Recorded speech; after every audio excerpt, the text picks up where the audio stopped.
Hello everyone and welcome back to my channel. My name is Catherine and today we're going to be talking about choosing your shepherds. Okay, so there are a ton of YouTube priests out there. There's a ton of YouTube lay people out there. There's a ton of YouTube sisters out there. There's all these different theologians, all this stuff. You have so many options to go on YouTube. There's also a million Catholic books you can read from.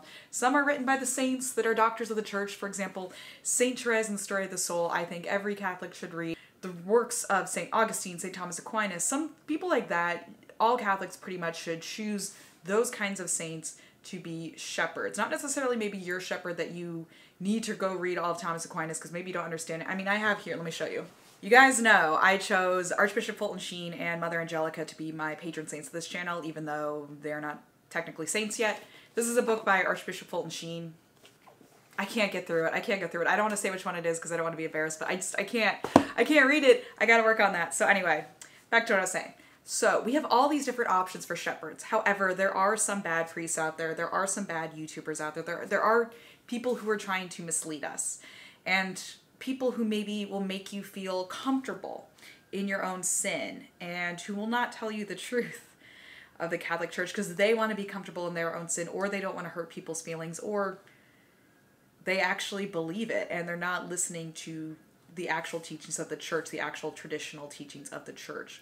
And I'm not going to name any names when it comes to that, but especially in this month, I think it's very careful to be aware of the church teaching and look to your shepherds, right? Look to the people that you absolutely trust and don't look to the people that make you feel just comfortable. New church teaching, just loving everybody, loving each other. Don't look, if you feel comfort in what they're teaching, that's not always a good thing. Sometimes it's a great thing. You know, when I listen to a priest give a talk on trusting in Jesus and Jesus, I trust in you and everything, that brings me a lot of comfort, okay? Knowing that the war is already won, that Mary crushes the head of the snake, that brings me a lot of comfort. That's all very good. But there are other priests who will make you feel comfortable in certain types of sin that you should not feel comfortable in. Now, they might give you comfort in the fact that there is divine mercy and that you will be forgiven for these sins. That's great. But there are other priests that maybe might encourage you to sin, and we don't want to listen to them. For example, when I was in college, I went to a public school. I went to a secular college, and I had gone to Mass. They had Mass at 8 p.m. on Sunday nights, and I was a commuter, so I didn't love going to Mass on campus because you'd had to drive all the way to the campus, go to Mass, and I would drive home. And the first Sunday of the fall semester of my senior year of college, there was a new priest who did the Mass. It was the absolute worst homily I've ever heard in my entire life. Horrible homily. And I thought, you know what? Life is too short for me to drive all the way to campus and listen to a priest that gives crappy homilies. So I didn't go back to Mass on campus. I went to Mass somewhere else for the rest of the semester. First week of the spring semester, same thing. I decided to give him another chance. Horrible homily. My friends started to tell me that he was doing very heretical things at these campus masses, and I got really upset about that. A few weeks after I graduated, I got dinner with a friend who was still going to those masses, and she said that he wrote a letter, this priest wrote a letter to his parish saying, "I feel like I've lost your trust," and he disappeared. Disappeared.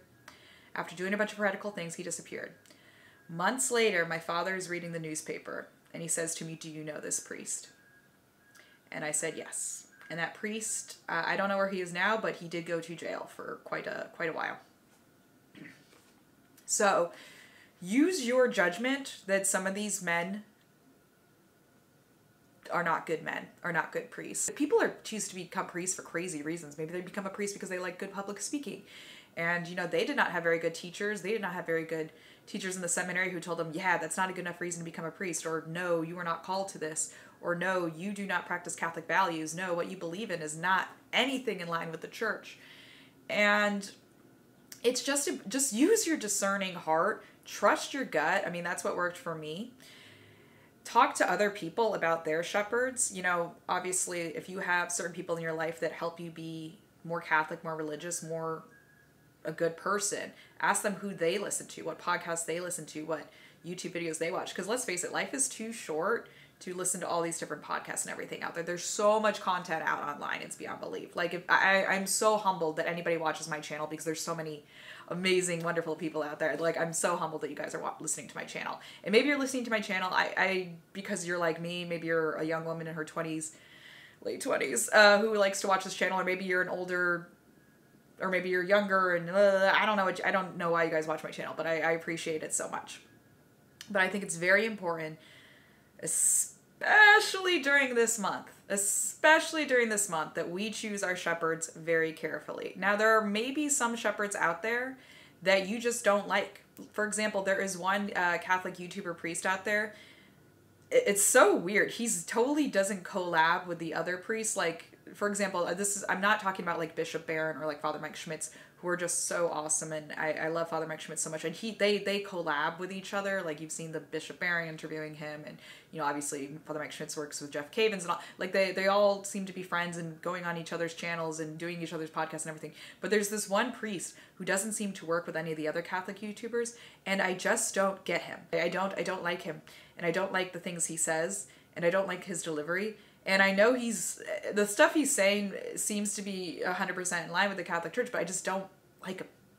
So, you know what? I don't have to listen to him. I don't have to subscribe to his channel if I don't want to. I don't have to watch his videos to help him. I just ignore him. Also, keep in mind that your shepherds will sometimes say things that you don't like, or that you don't agree with, or you don't believe that they presented the argument well. Maybe you agree with them, but they didn't do it in a professional way.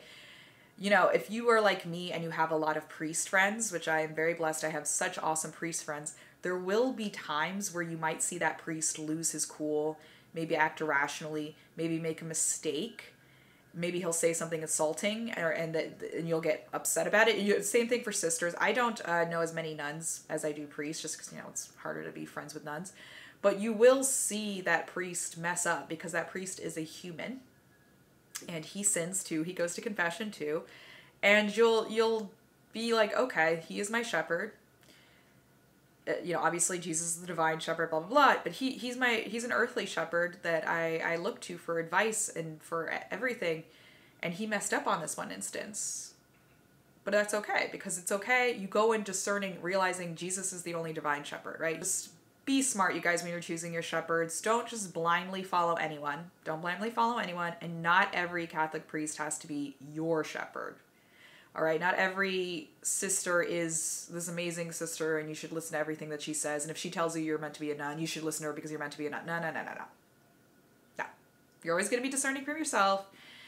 You always got to recognize that there are priests out there who want to mislead you so that they can feel comfortable either in their own sin, or so they can get famous and they can get clicks and they can get this and that. Only so many people I think we can universally agree were amazing, such as, you know, Saint Therese of Avila, and I mean all the saints really, but like not everyone agrees with me that the Diary of Saint Faustina is important. Some people don't have a devotion to Divine Mercy, which drives me crazy because I love Divine Mercy so much. But not everybody has a devotion to that. I mean, 33 Days to Morning Glory by Father Michael Gately is like a life-changing book for me. Life-changing retreat, discernment, consecration, all that stuff. And there are one of my very close priest friends literally said, that's not my devotion, and didn't really, I was hoping he would encourage all the young adults in my group to read it, and he was kind of like, that's not for me. I'm like, and then he apologized to me the next week. He said, I think I was a little too harsh. I'm like, no, Father, I understand. Marian consecration is not everyone's devotion, and so he didn't encourage that. So he wasn't my shepherd in that sense, but other priest friends have been like, yes, you need to do Marian consecration, it's so great. Again, different strokes for different folks. So if you're enjoying this video and me just talking about Catholic stuff or sometimes dating stuff or just like my travels and everything like that, please, please, please subscribe to this channel. When you subscribe to this channel, it helps you see more of my videos. And if you give this a thumbs up, hit the bell and hit subscribe, that helps out the algorithm. And if you really, really want to help out the algorithm, you'll leave a comment below with your thoughts on this video. Like, what do you think? Is there every Catholic YouTuber priest out there do you love? Is there every Catholic YouTuber layperson do you love? I mean, there's someone like Emily Wilson, right? She's a layperson but gives like unbelievable Catholic dating advice, which is awesome. But you know, she's great. I love her. I love her so much. But she hasn't been on a date in several years, and she's a mom now, which great for her. Whereas me, I still have to go on dates because not yet. But anyway, so thank you guys so much for watching. Leave a comment down below with your favorite shepherds, your favorite YouTube channels, people you like to listen to, podcasts you like to listen to. I will appreciate it so much because I love doing these things. I hate editing. Editing is my least favorite part of having a YouTube channel, but I have so much fun doing these. Also, putting on makeup and then not being able to go out after, that also drives me nuts. When I have to put on makeup, film a video, and then I don't go anywhere. Luckily, I am going out tonight. The day I'm filming this, it is the feast day of St. Anthony, and because I belong to such an awesome parish, we have Mass at 7 p.m. and then we have a parish-wide social afterwards, and we'll probably go to a bar too, because that's just where I live. So anyway, gosh, you guys are the best if you watched all the way to the end. Thank you so much for watching. I will talk to you next time. Bye!